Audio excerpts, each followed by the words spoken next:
guys, it's me, Takani, and today we are going to be recapping Southern Charm Savannah Season 1, Episode 5, The Perfect Storm.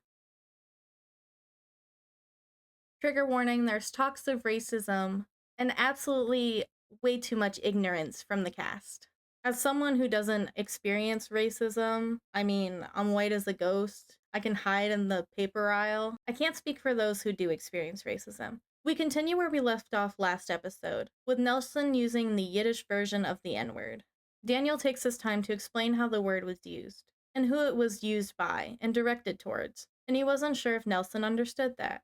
Nelson's immediately like, I think it's egregious that you're quoting me in my own home. And Daniel replies, well, next time you hear me say something racist, please do quote me in my own home.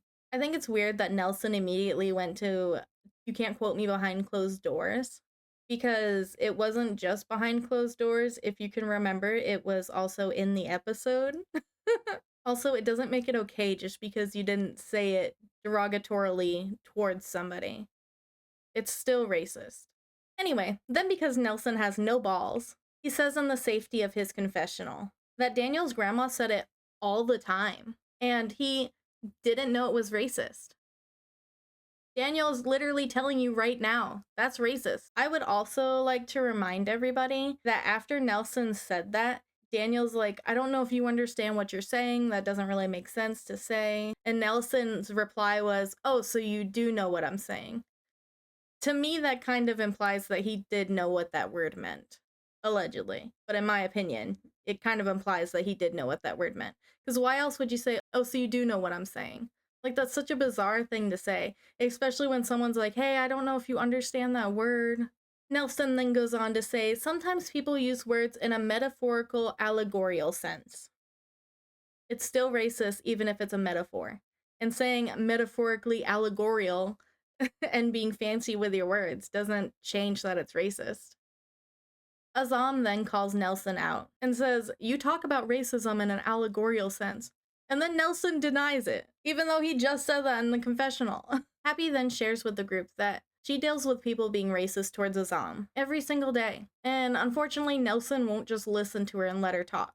But while Happy is talking, Brandon's like, well, what do you deal with that we don't know about? And as Happy is continuing to share her experience as someone in an interracial relationship, Nelson's rolling his eyes, and honestly, steam is just coming from my ears at this point. Happy then goes on to say that Azam is judged for his skin and his religion all of the time. And then Nelson's like, me saying a Yiddish slur has nothing to do with racism. Nelson, are you even listening to anybody talk right now? As the table keeps talking, Lyle, of course, gets up and is like, I'm leaving.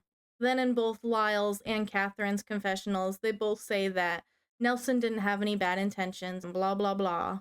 I won't get too preachy, especially since it's not my place to talk about it. I just feel like I'm not in a position to educate others on the topic of racism. But it doesn't matter what your intentions are. Nelson used a Yiddish slur.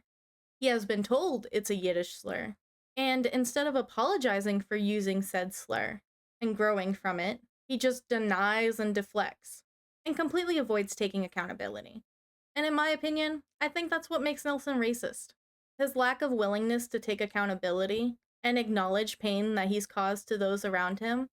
Nelson then leaves the dinner party, and Catherine of course chases after him. Nelson's like, I'm not racist just because I said that word allegedly. Y'all, then it goes back to Daniel, Lyle, and Louie. And honestly, Lyle and Louie are just the big L boys to me. L in the chat for Lyle and Louie. Daniel asks Lyle and Louie if they have a problem that he relates to Azam about the racist comments. And Louie's like, why do you always gotta be a martyr? I don't know, Louie. Maybe it's because he's a good person and is taking the time to educate someone as ignorant as Nelson. He also didn't directly call Nelson racist. Rather, he said Nelson used a racist word. It confuses me that these guys were crapping so hard on Ashley for not saying that she works at Delta, but they have nothing to say with Nelson not taking accountability or acknowledging the fact that he said something racist. And instead, they choose to crap on Daniel for, let me see. Oh yeah, standing up for what's right? Daniel then goes on to explain that all of his friends are a part of a club that he can't join because he's Jewish. and that Lyle and Louis don't understand what it's like. Louis then says that Daniel's just playing the victim, and Lyle completely dismisses what Daniel says and says that he can't join because he's a loser. Louis says in his confessional that it has nothing to do with Daniel being Jewish, and it's just because he rubs people the wrong way. And in Daniel's confessional, he excuses his friend's actions by saying that they're drunk and they just can't listen to him right now. Then he just brushes it under the rug. I'm sorry, Daniel. It's not that your friends are too drunk to listen. But it's not that your friends are too drunk to listen. They're just racist. Allegedly. Also, Louis was sober in his confessional when he said that Daniel is just blaming his religion. After that absolutely excruciating and infuriating conversation at last night's dinner party, today everyone's getting ready to leave the town because of Hurricane Matthew. Catherine calls Ashley and says that she wants to have a quick chat outside of the group, and she wants to address the allegations. So Ashley and Catherine meet up at the park. Ashley says that she was bombarded with a ton of nasty rumors, and she felt like she was backed into a corner. Catherine then apologizes for judging her based off of only what she heard. They then talk about the hurricane, say good luck, and go their separate ways.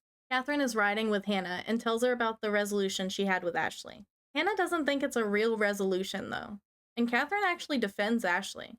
Meanwhile, Ashley is riding with Nelson, and they're talking about his side at the dinner. And since Peacock has a 10-second clip and seeing his face just infuriated me, I hit the 10-second clip, and it immediately cut to Nelson saying, "It's just like Donald Trump's locker room talk." I don't care for discussing politics, but saying a slur is not the same as locker room talk. We then cut to Louis selling his socks in a bar for some reason. And then in his confessional, he says that socks are going to be a $23 billion business in 2023. I don't know who he heard that from, but it's 2024, and I could tell you that it wasn't booming, bro. Wasn't booming. Shep from Southern Charm meets up with Lyle, Louis, and Daniel at the bar. Hannah and Catherine join them, and Louis is completely drunk, which, if you remember, he was selling his socks at this bar. Who's buying socks at a bar? Don't know. Not me. But I don't go into bars, so I guess I don't know what goes on in bars. Do they sell socks in bars regularly? Shep then kind of flirts with Catherine and tells her that if she and Lyle break up, that he's available. We cut to Ashley talking to her mom about being married to Dennis and how she feels so lonely, and her mom comforts her. Daniel and Louis and Lyle, the L boys, go to the factory to look at how some socks are made. Hannah and Catherine get pedicures and FaceTime with Happy, and then everybody meets up with Thomas Ravenel, Shep, and Austin from Southern Charm for some bowling. They all do the bowling, and Thomas is flirting with Catherine. Catherine asks about Thomas's love life and also talks about how she's scared to marry Lyle, even though she loves him. She's just not ready for that kind of commitment yet. Then they end the episode by driving back home and driving around looking at all the damage.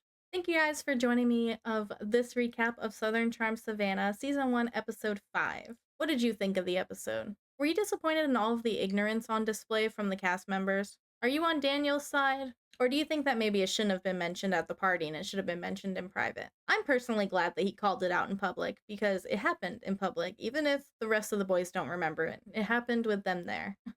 Anyway, thank you guys so much for watching. Make sure to like or dislike the video. Subscribe to the channel if you want to, and I'll see you next time. Bye, guys!